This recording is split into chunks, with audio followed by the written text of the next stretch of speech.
Amin. Puji Tuhan. Saya mau persilakan duduk, udah duduk ya. Puji Tuhan, shalom. Haleluya. Saya bersyukur kembali diundang di tempat ini ya. Dulu Pak Gembala ini mahasiswa saya. Mahasiswa STH, MPD. Sekarang udah sama-sama doktor ya. Sama-sama dosen lagi, cuman saya yang belum ada pengembalaan. Beliau udah ada ya. Pak Robi, ada Pak Farel. Mantap. Puji Tuhan. Apakah ini fenomena gereja ya, kalau udah minggu keempat, minggu kelima sepi. Minggu pertama perjamuan kudus rame begitu ya. Jadi kumpulin dulu dosa-dosanya. Minta diampunin di minggu pertama. Di gereja saya juga begitu ya. Kalau udah minggu keempat, minggu kelima, mulai kelihatan tanda-tandanya di minggu ketiga. Ya, yang ketiga. Karena minggu pertama rame lagi, begitu ya. Puji Tuhan. Baik Bapak Ibu, hari ini saya akan berkhotbah dengan judul Dilatih dalam Ketaatan. Judul yang diberikan kepada saya yang luar biasa. Dilatih dalam ketaatan dari Kejadian pasal 22 ayat 1 sampai dengan ayat 19. Saya tidak baca seluruhnya sampai ayat 14 saya baca. Di Bapak Ibu silakan baca di rumah secara lengkap. Demikianlah bunyi firman Tuhan. Setelah semuanya itu Allah mencoba Abraham, ia berfirman kepadanya, Abraham. Lalu sahutnya, ya Tuhan, firman-Nya, ambillah anakmu yang tunggal itu yang engkau kasihi, yakni Ishak, pergilah ke tanah Moria dan persembahkanlah dia di sana sebagai korban bakaran pada salah satu gunung yang akan kukatakan kepadamu. Keesokan harinya pagi-pagi bangunlah Abraham. Ia memasang pelana keledainya dan memanggil 2 orang bujangnya beserta Ishak anaknya. Ia membelah juga kayu untuk korban bakaran itu, lalu berangkatlah ia dan pergi ke tempat yang dikatakan Allah kepadanya. Ketika pada hari ketiga, Abraham melayangkan pandangnya, kelihatanlah kepadanya tempat itu dari jauh. Kata Abraham kepada kedua bujangnya itu, tinggallah kamu di sini dengan keledai ini, aku beserta anak ini akan pergi ke sana. Kami akan sembahyang, sesudah itu kami kembali kepadamu. Lalu Abraham mengambil kayu untuk korban bakaran itu dan memikulkannya ke atas bahu Ishak anaknya. Sedang di tangannya dibawanya api dan pisau. Demikianlah keduanya berjalan bersama-sama. Lalu berkatalah Ishak kepada Abraham ayahnya, Bapa, sahut Abraham, ya anakku. Bertanyalah ia, di sini sudah ada api dan kayu, tapi di manakah anak domba itu untuk korban bakaran itu? Sahut Abraham, Allah yang akan menyediakan anak domba untuk korban bakaran baginya anakku. Demikianlah keduanya berjalan bersama-sama. Sampailah mereka di tempat yang dikatakan Allah kepadanya. Lalu Abraham mendirikan mezbah di situ, disusunnyalah kayu, diikatnya Ishak anaknya itu, dan diletakkannya di mezbah itu di atas kayu api. Sesudah itu Abraham mengulurkan tangannya, lalu mengambil pisau untuk menyembelih anaknya. Tetapi berserulah malaikat Tuhan dari langit, Abraham, Abraham, sahutnya, ya Tuhan. Lalu ia berfirman, jangan bunuh anak itu, jangan kau apa-apakan dia, sebab telah ku ketahui sekarang bahwa engkau takut akan Allah, dan engkau tidak segan-segan untuk menyerahkan anakmu yang tunggal kepadaku. Lalu Abraham menoleh dan melihat seekor domba jantan di belakangnya, yang tanduknya tersangkut dalam belukar. Abraham mengambil domba itu lalu mengorbankannya sebagai korban bakaran pengganti anaknya. Dan Abraham menamai tempat itu Tuhan menyediakan. Sebab itu sampai sekarang dikatakan orang, Di atas gunung Tuhan akan disediakan. Amin. Demikianlah pembacaan firman Tuhan yang panjang. Apa-apalah ya. Puji Tuhan. Klik. Bapak Ibu, ayat yang kita baca tadi sungguh indah ya. Dan masyhur. Ini ayat yang sangat masyhur, sangat terkenal. Mengenai Abraham yang mendapatkan rencana besar dari Tuhan. Ya, Tuhan persiapkan untuk suatu rencana besar. Namun rencana besar yang Tuhan mau siapkan kepada Abraham memerlukan ketaatan.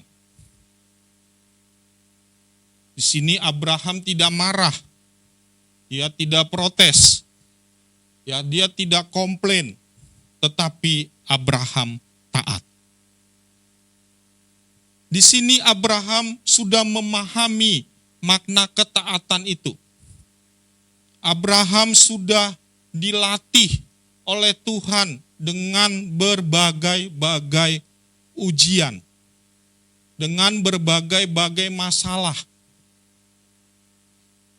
Sehingga dalam ujian dan masalah itu, Abraham sudah dilatih atau sedang dilatih pada masa itu di dalam ketaatan. Ya. Kalau kita lihat contoh Abraham itu dipanggil Tuhan. Ya, dari Ur Kasdim ke tanah yang Tuhan telah janjikan. Berangkat, ayo keluar. Nggak tahu Abraham mau kemana. Tapi Abraham taat. Ya. Belum lagi Abraham mempunyai berbagai banyak masalah di dalam kehidupannya tentang pengkhianatan Lot, keponakannya. Ya. Belum lagi masalah kelaparan, belum lagi masalah ekonomi. Abraham adalah pribadi yang dilatih oleh Tuhan. Terus dilatih, dan latihan terakhir adalah ketika Abraham diuji, anaknya akan dikorbankan oleh Tuhan. Yang tadi ayat yang kita baca. Masih ada lagi si ujian terakhir adalah ketika meninggal istrinya Sarah.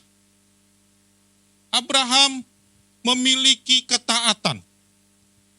Ketaatan yang dilakukan oleh Abraham adalah ketaatan yang penuh kepada Tuhan. Karena Abraham tahu betul makna dari ketaatan. Tahu betul apa arti dari ketaatan. Maka di sini saya katakan Abraham memiliki ketaatan yang excellent. Klik. Bapak Ibu, ini adalah contoh yang indah dari Abraham yang perlu kita teladani dalam hidup kita. Hidup kita itu selalu diperhadapkan dengan perintah Tuhan. Sudah berapa lama kita beribadah, sudah berapa lama kita menjadi orang Kristen, sudah berapa lama kita dengar firman Tuhan. Pasti banyak, sudah sangat banyak. Tetapi kadang dengan kesibukan kita, kesulitan yang kita hadapi, masalah yang kita hadapi, seringkali kita berkata, saya belum siap. Betul? Nanti aja. Tidak mau, malas. Atau orang atau mau ngatakan, itu firman buat Pak Robi tuh. Supaya Pak Robi taat tuh. Itu buat orang lain, buat Pak Parel. Jangan saya.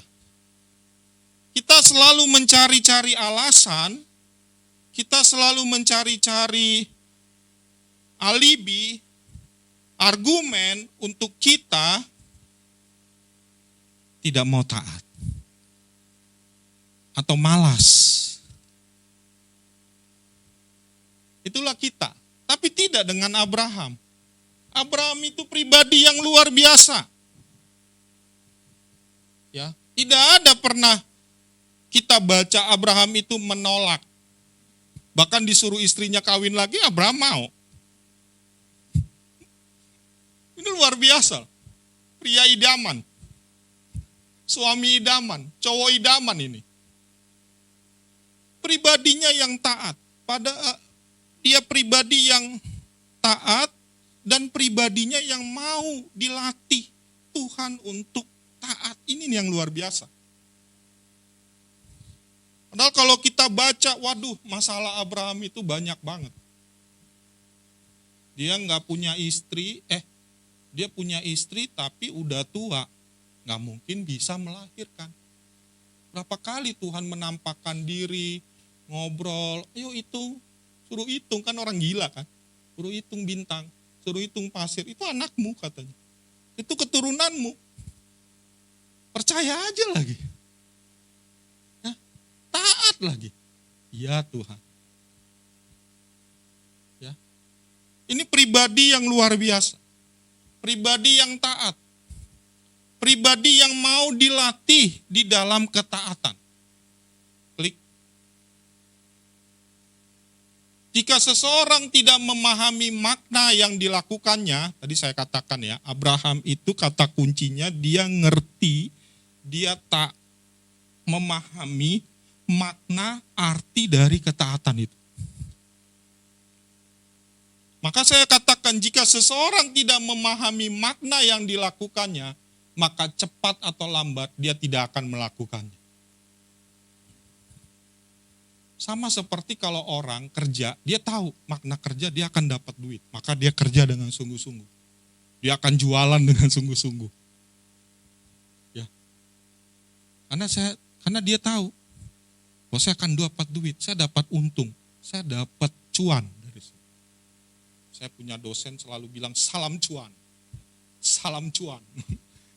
Nah dia main saham, main trading. Kalau dia udah dapat cuan, dia selalu traktir saya. Kalau enggak kirim makanan ke kampus.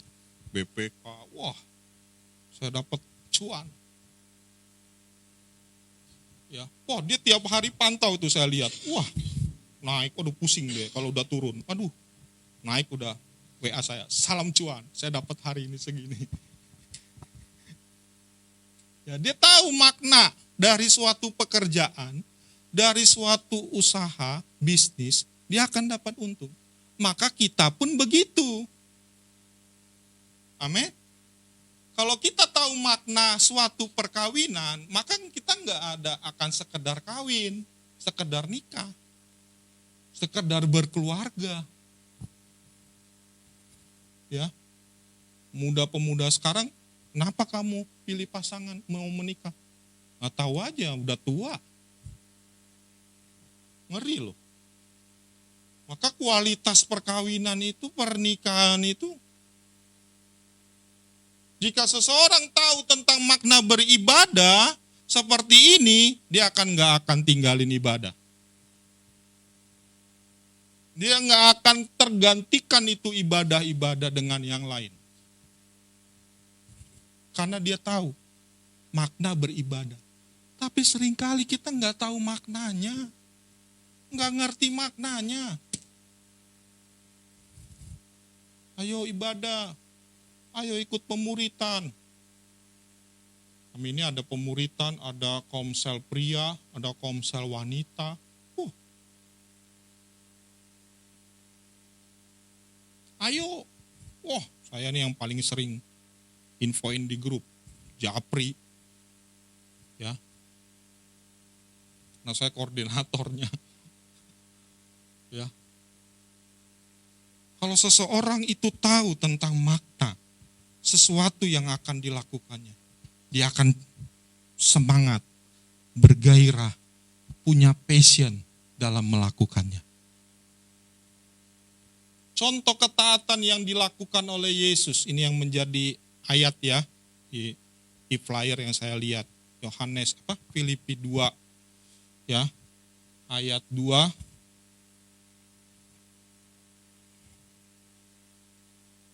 Filipi 2 ayat yang ke-9 ya.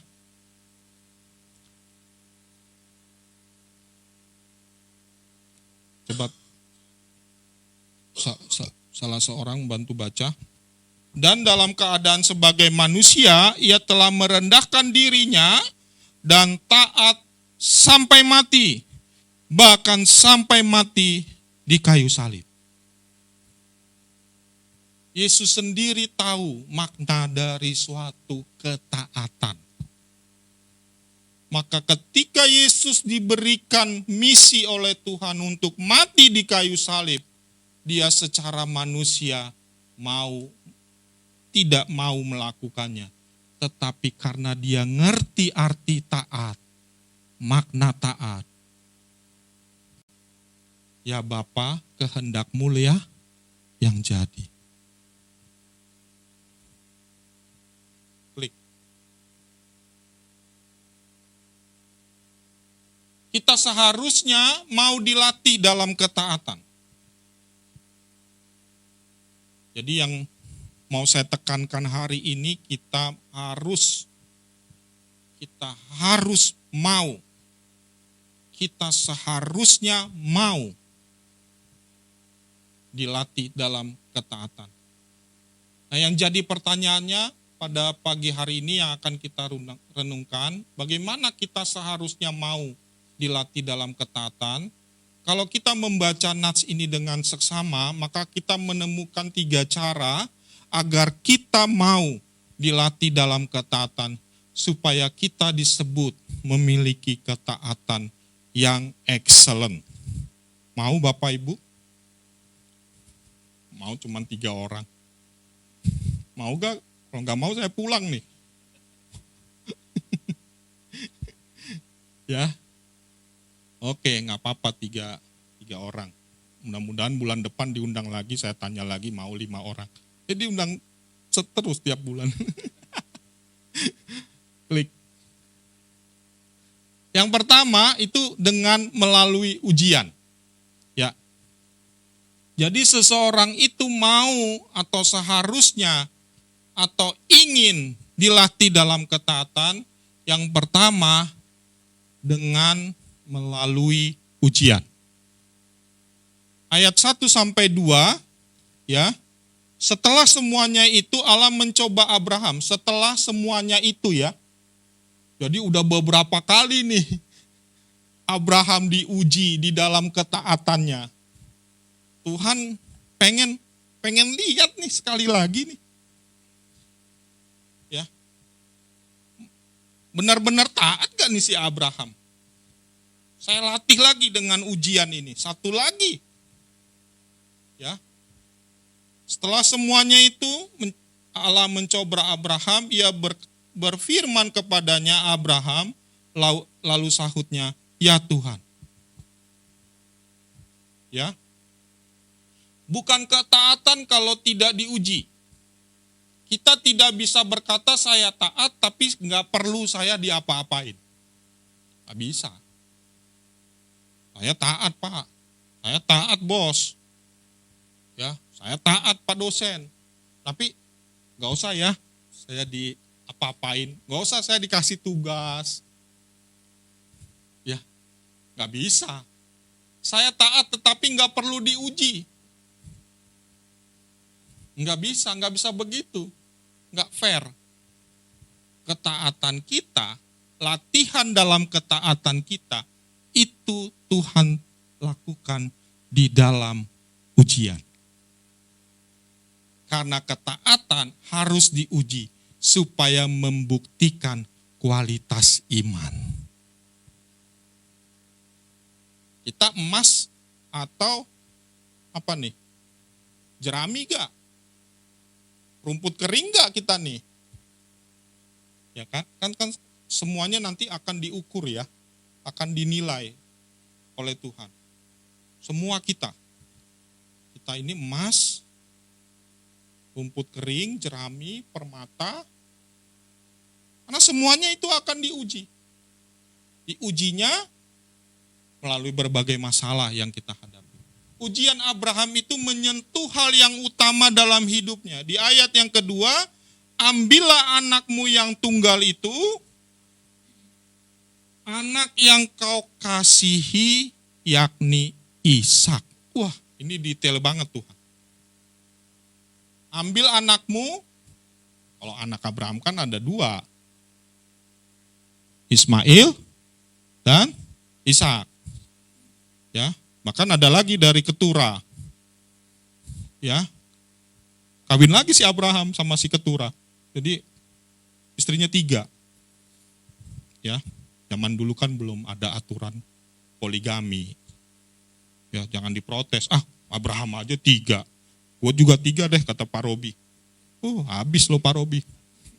Ada istri di samping. Awas. Ya, jangan protes. Ada yang bikin gitu tesis mengenai hal ini juga. Jadi boleh poligami karena Abraham belum ada aturan zaman dulu. Ya, jadi jangan dinormalisasi. Kan kita harus taat sama firman Tuhan. Abraham 3, istri 3 dong. Ya, istri nggak boleh poliandri karena nggak ada di Alkitab, yang ada poligami. Ya, ujian Abraham itu menyentuh hal yang sangat utama dalam hidupnya. Anak yang tunggal, yakni Ishak. Ya, anak yang kau kasihi lagi. Berapa lapis itu? Hal yang utama dalam hidup Abraham itu disentuh oleh Tuhan. Diuji oleh Tuhan. Klik. Bila kita diminta Tuhan untuk mengorbankan apa yang paling berharga dalam hidup kita, apa respon kita?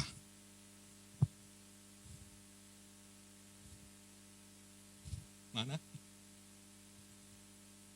Karena seringkali latihan dalam ketaatan melalui ujian adalah yang paling berharga dalam hidup kita. Contoh banyak, Ayub. Itu contoh yang luar biasa. Berlapis-lapis yang berharga dalam hidupnya dihabisin oleh Tuhan. Harta benda, ya, anak. Belum lagi istrinya ngomong begitu. Waduh, orang yang paling terdekat, yang paling dicintai, yang seumur hidupnya bersama-sama dengan pasangan, ngomong begitu. Buat apa kau sembah Tuhanmu? Gawat ya. Yang paling utama di dalam kehidupan kita, seringkali itu bagian dari ujian dan latihan taat. Tadi ada yang bilang mau tuh. Saya anggap semuanya mau lah. Walaupun 3 orang yang ngomong tadi ya. Siap-siap. Kan ini temanya Pak Gembala nih. Dikasih Tuhan visi melalui Pak Gembala, harus ikut loh. Semakin tinggi yang diminta kepada kita menunjukkan seberapa besar relasi kita dengan Tuhan. Jadi Abraham itu dilatih oleh Tuhan melalui ujian, semakin lama, semakin dalam, semakin besar. Tanda Abraham punya relasi dengan Tuhan yang kuat, yang intim.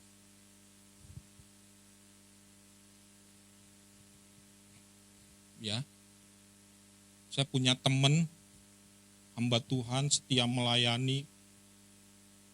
Dia memiliki penyakit kanker paru-paru yang berbahaya, stadium 4. Tapi dia dipakai Tuhan masih menginjil ke berbagai daerah.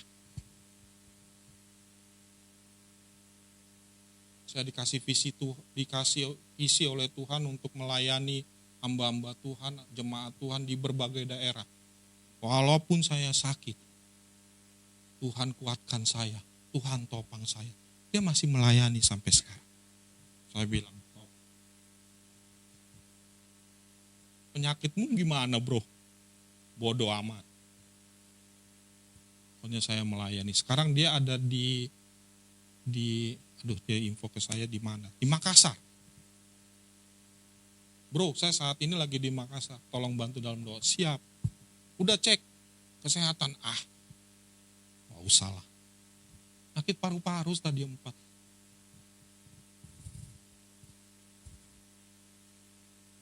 Itu ujian buat dia, sedang dilatih oleh Tuhan untuk taat.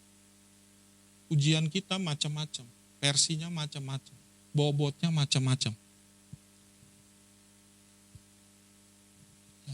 Tapi semakin itu tinggi, ya, maka semakin besar relasi kita dengan Tuhan. Yang paling penting dalam hidup ini relasi dengan Tuhan. Apa? Mau relasi dengan siapa? Yang paling penting adalah relasi dengan Tuhan. Jadi mari Bapak Ibu, kita rendahkan hati kita untuk kita mau dilatih Tuhan di dalam ketaatan. Ya. Memiliki progresivitas ujian kepada Tuhan. Kekristenan kita itu dilalui oleh baptisan air, baptisan Roh Kudus, dan baptisan penderitaan. Ya, penderitaan ini kita lihat ini. Kita ibadah di mana-mana banyak yang sudah ditutup. Ya. Udah berdiri bangunannya, nggak boleh beribadah, ngeri juga. Ya. Jadi banyak hal di dalam kehidupan kita sedang dilatih oleh Tuhan melalui ujian. Mau gak? Mau gak mau? Anda kuliah, Anda studi, ada ujian SD. Lanjut SMA, ada ujian SMP.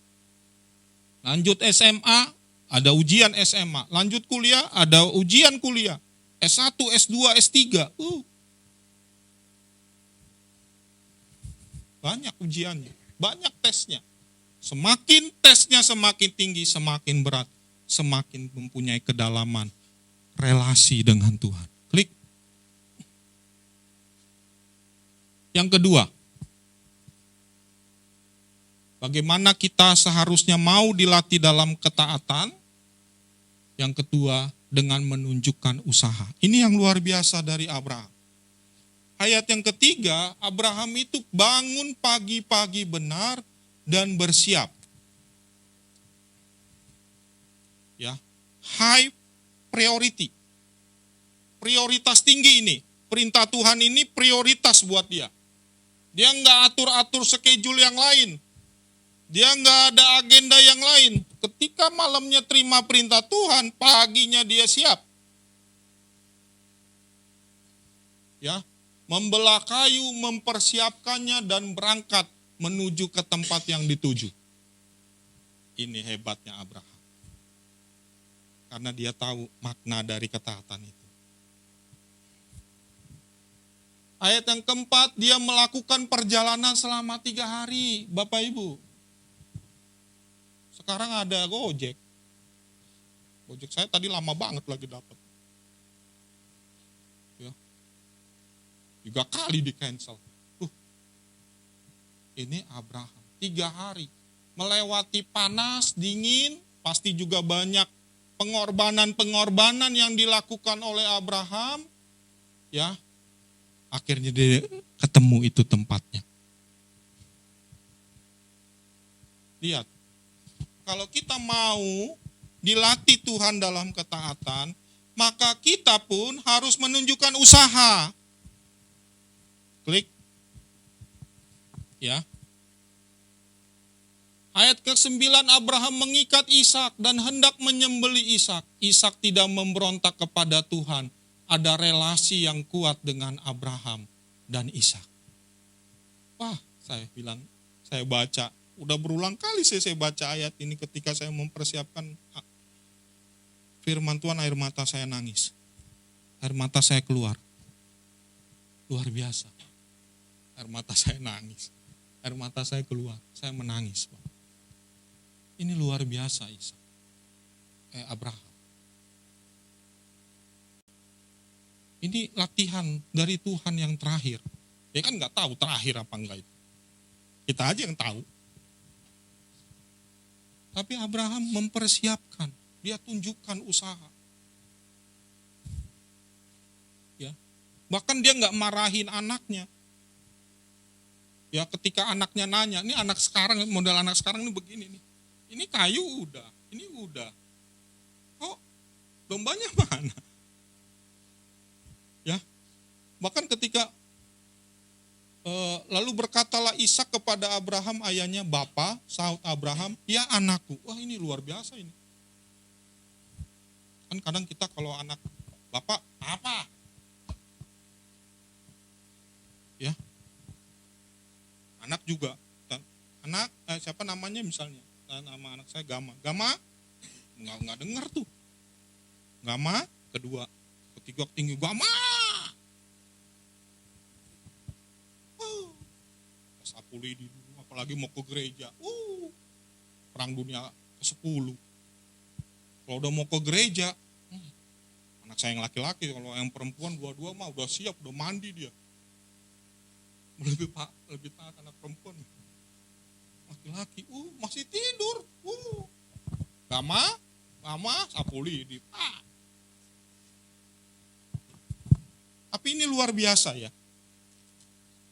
Abraham mempunyai relasi yang kuat dengan Tuhan dan dia mempunyai relasi yang kuat dengan anaknya. Ketika Tuhan bertanya Abraham, ya Tuhan. Ketika anaknya bertanya Bapa, ya anakku. Wah. Ya. Abraham, ya anakku. Ya. Allah akan menyediakannya, luar biasa. Ini saya gambarkan seperti Ruth dan Naomi. Ruth itu mempunyai hubungan yang relasi dengan Naomi-nya luar biasa, dengan mertuanya. Padahal mertua loh. Hari gini. Saya punya mertua di rumah, umur 83 tahun. Luar biasa. Ya, udah dia mulai datang gue hindar.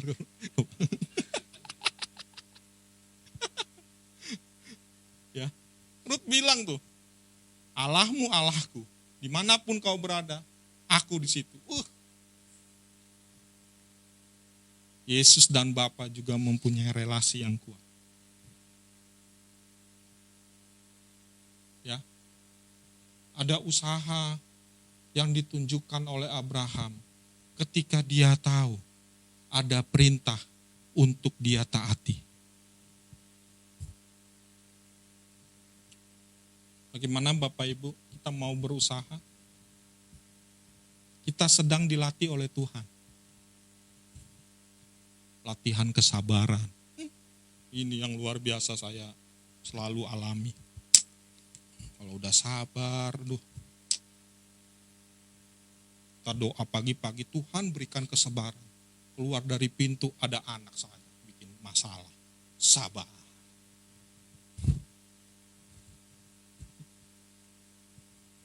Ya.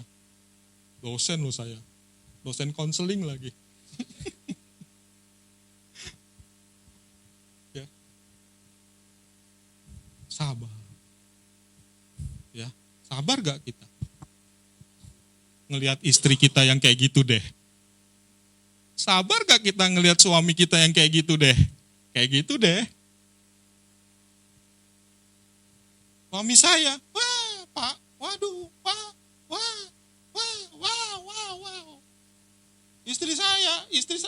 Istri saya, aduh, wah. Taat. Sabar. Usaha kita ya sabar. Walaupun yang namanya sabar belum tentu sabar. Saya punya temen namanya sabar, marah-marah mulu. Nggak sesuai dengan namamu. Sabar kok marah-marah terus kau sama aku, gue bilang. Sabar. Usaha. Kita harus berusaha. Kalau nggak bisa. Seperti tentara kan, kalau sedang dilatih untuk naik pangkat, ya, untuk itu kan dilatih ya. Wah, harus ikut, harus sabar, harus rendah hati mengikuti perintah komandannya. Maka di sini akan kita dilatih di dalam ketaatan kita. Yang ketiga, Yang terakhir, dengan mengalami berkat ketaatan. Ayat 11 sampai ayat 14, di sini Tuhan memberikan pujian kepada Abraham. Ini luar biasa. Ya. Coba ya, di ayat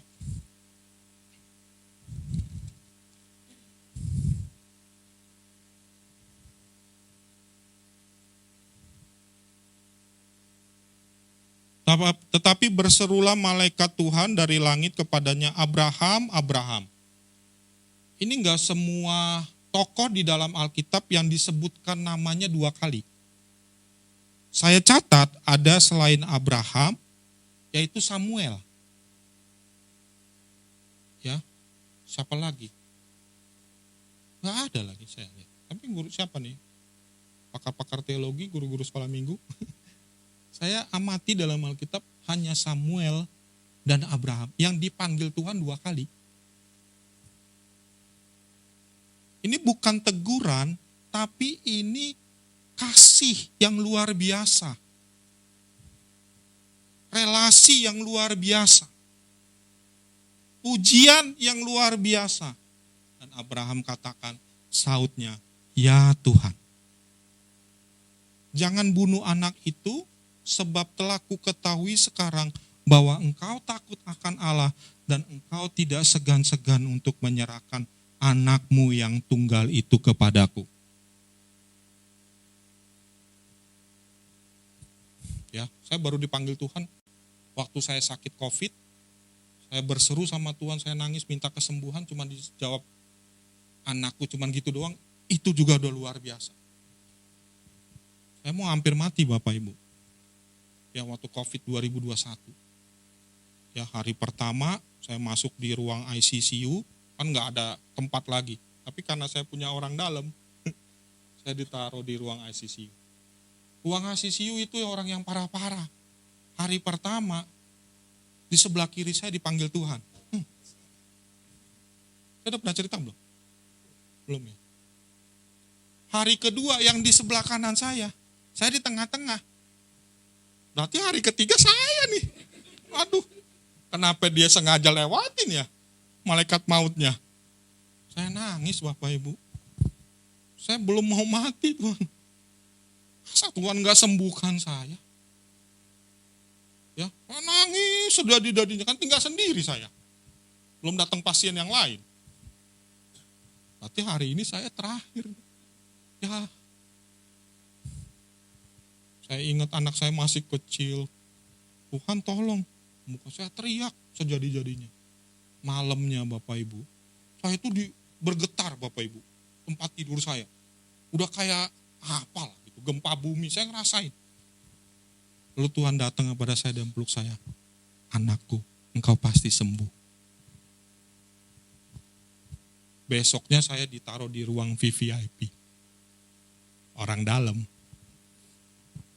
Mau saya teleponin, lu gimana sih lu dokter di sini, adik saya, RSCM. Lu gak bisa bantu abang lu, masa gue di sini? Mau mati nih gue nih. Tenang bang, sabar bang, saya lagi cari. Tapi malamnya udah saya doa, aduh Tuhan tolong, Tuhan tolong. Paginya saya VVIP. Kalau VVIP enak. Semuanya serba spesial. Dibilang anakku aja saya udah, aduh terima kasih Tuhan, terima kasih Tuhan. Ini disaut sama Tuhan, Abraham. Tuhan menyediakan seekor domba, dapat berkat, terima keajaiban. Tuhan menyediakan Yehova Jireh, mulai hari itu berkumandang sampai sekarang, berkat rohani tentang Yehova Jireh. Ini yang kita kenal sampai sekarang, Tuhan yang menyediakan. Dari peristiwa ini loh Bapak Ibu. Karena Abraham, ya, bukan karena Abraham Tuhan sediakan domba, ini salah tafsir nih kalau ada yang ngomong begitu. Karena Abraham taat. Maka Tuhan katakan, Abraham menamai tempat itu Tuhan yang menyediakan, dan itu berkumandang sampai sekarang. Berkat rohani mendahului berkat jasmani. Dan kita tahu kalau kita baca 2 Tawarik 3 ayat 1, Salomo mulai mendirikan rumah Tuhan di Gunung Moria. Rumah Tuhan yang terbesar dan termegah sepanjang sejarah. Karena di situ ada orang yang memiliki ketaatan yang excellent di hadapan Tuhan.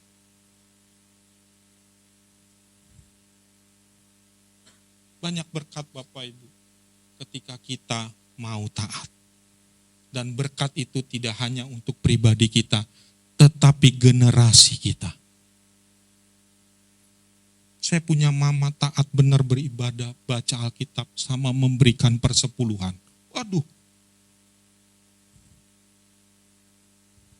Ya, saya lahir mengalami keterbelakangan mental. Lucu ya, orang kayak begini, keterbelakangan mental, IQ jongkok.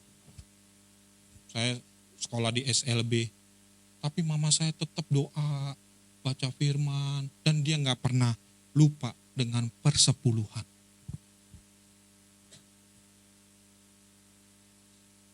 Paman saya seorang dokter, sekarang dokter nomor 2 di Medan, bilang, ini mah gak bakalan SMA. Lulus SMA juga udah mujizat nih orang nih, saya. Saya sekarang bukannya pamer Bapak Ibu. Saya gelar doktornya 2. S2 saya 3, 5. D5. S1 saya 1. Itu karena berkat ketaatan yang dilakukan oleh mama saya. Itu dialami oleh saya dan keluarga saya. Jadi berkat ketaatan itu Bapak Ibu, tidak hanya buat diri kita, pribadi, tetapi keluarga dan anak-anak kita. Amin. Maka ketika kita mengalami berkat-berkat itu, maka kita akan mau, seharusnya kita mau dilatih Tuhan di dalam ketaatan. Klik. Jadi hari ini kita mau dilatih Tuhan dalam ketaatan. Bagaimana kita dilatih dalam ketaatan? Dengan melalui ujian, dengan menunjukkan usaha, dan dengan mengalami berkat-berkat Tuhan di dalam ketaatan. Amin buat firman Tuhan. Puji Tuhan.